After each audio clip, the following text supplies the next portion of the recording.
What you need to know about COP27. Since 1995, the United Nations has organized an annual conference for nearly 200 countries to talk about the climate crisis.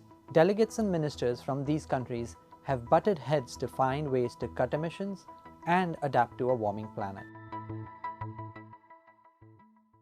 So what is it that delegates will talk about at the beach resort town of Sharm El-Sheikh in Egypt this November?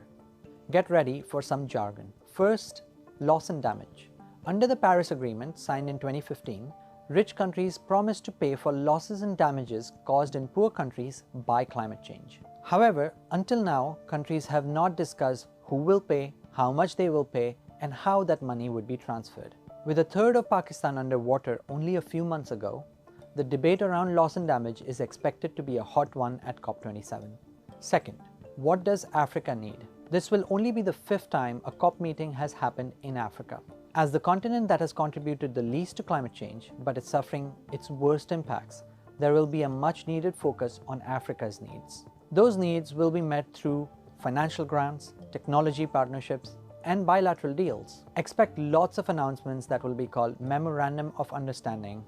Third, is private capital moving as expected?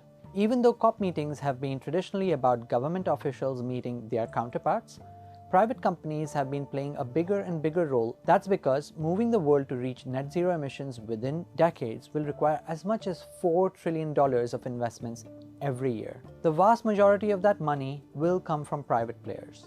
At COP26 in Glasgow last year, the world's biggest financial institutions with more than $150 trillion of assets under management committed to moving their capital toward the goal of reaching net zero emissions by 2050.